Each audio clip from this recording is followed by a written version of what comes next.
Flynn Son of Crimson is a game that I was really looking forward to playing after seeing the impressive pixel art and just the general concept of it. But having gone through the entire game on stream, I was kind of left disappointed with the design. So, this was played with a press key, and if you'd like to submit a game for me to take a look at it for a future video and stream, please get in touch. But Flynn Son of Crimson is an action platformer. We play as Flynn here, who is the mysterious orphan of powerful figures on this island.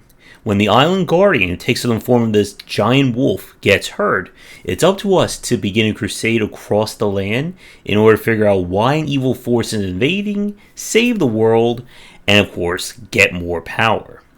So, while this footage may look like it's on the Metroidvania side of things, Flynn is definitely more on the action platformer. You have different levels complete with their own mechanics and general look and feel. Complete a level, move on to the next. While there is a lot to explore, the game is on the linear side. There are routes that will unlock different areas or move the story along that you will need specific power-ups to get, and those power-ups will usually be found after a boss fight. The game itself focuses both on platforming and combat, probably more on the combat side. You'll get different weapons that have their own feel to them, as well as upgraded spells, and of course you'll be doing all the running, jumping, and so on that you've come to expect. Now, progress is tied to an upgrade system that you get from finding all the red little gems that pop up all over the place. And these upgrades can give you new combo chains, new passives, and of course make the game easier for you. Now, there is certainly a lot of game to Flynn, as you'll be going through all these levels. There are different collectibles, there are hidden treasures you can find, but the story itself is linear. Once you're done, that is it. I believe there may be a New Game Plus, but I'm not 100% sure on that one. So, as you've been watching the footage, again, Flynn looks amazing. Definitely one of the better examples of pixel art I've seen this year. But where the problems lie with this game come kind of as you get further into it, and how a lot of the spectacle and kind of amazement of the game wears out its welcome, I would say, probably within the first hour of play. And I want to expand more on that next, but first, a quick break, and as always, if you're interested in my books on design, then check these out. For entry-level students, we have 20 essential games to study, and then the Game Design Deep Dive series that takes an extensive look at different genres, with free-to-play coming in 2022. Flynn Son of Crimson is by no means a bad game, and the problems that we're going to talk about in this section don't damn this game, but they do hurt kind of the overall feel of it. The first issue has got to be the pacing and structure. Like I said in the last part, this is an action platformer, but where the game kind of messes up is that the levels begin to get very repetitive. This is an example of a game that once you get a new mechanic or a level introduces a new obstacle, you're going to see it done at least the same way, at minimum 3 times in that level. And it tends to pad out a lot of these levels more than what they should be. And good 2D level design, that's a topic we don't have the time in this review to get into. The game tries to mix things up in several ways.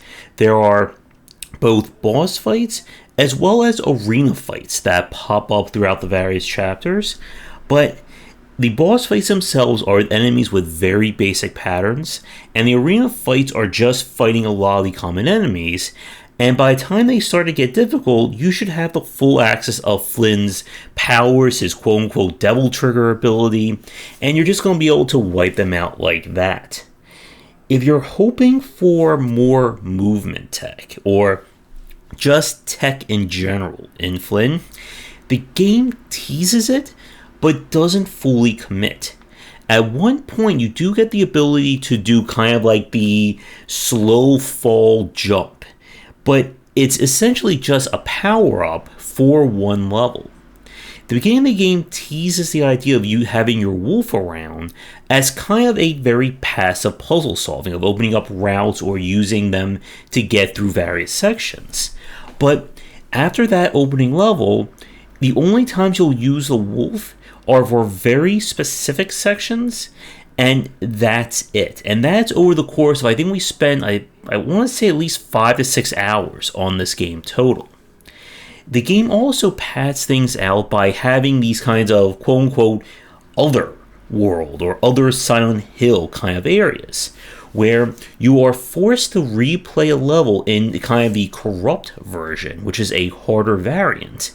And I still don't know if those appearances are random, if the levels are randomized, or if it's just fixed kind of other worlds you have to go into.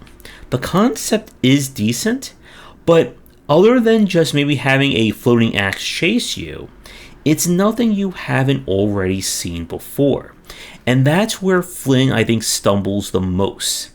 That once you've played a good hour or even maybe 30 minutes of it, you're not really going to be seeing anything dramatically new.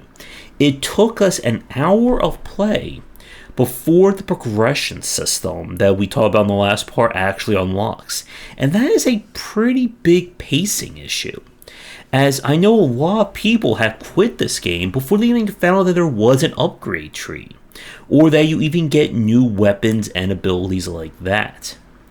Now, we play this game on hard difficulty, and it did feel very damage spongy. I don't know how it plays on the normal set, but once you get access to abilities that let you hit very rapidly, that let you kind of chain stun enemies, it kind of breaks combat. Especially once you get the lightning upgrade and add in the perk that lets you just like instant stun enemies when you hit them with it. And again, what I found with this game is that I think I would have preferred a shorter, more unique experience rather than just trying to balloon things out with all these levels. The only kind of like optional challenges the game has are kind of these side quests, larger arenas, but your reward for them is just simply more orb currency. So there really isn't a motivation to explore the world and look around like that. In terms of difficulty, I will put Flynn on the moderate side. It never got really difficult. The hardest points were just learning the patterns for the bosses. But with everything said, I have to say that I walk away somewhat disappointed with Flynn. Playing the demo or seeing like the early trailers for it got me really excited about this game. But in the end, I feel this is just an average action platformer. Again, if you're looking for something entirely new and original, Flynn is not going to work for you. But if you're looking for just another standard example of solid 2D action platforming and have some time to kill, I would check this one out. Again, I'd like to thank developers for giving me a press key, and as always, if you'd like me to take a look at your game for a future stream or video, please get in touch. Do all the liking and subscribing, check out our Discord and Patreon, and come back for daily discussions on game design here and on game wisdom, where we examine the art and science of games. Once again, this has been Flynn, Son of Crimson, and until next time, take care.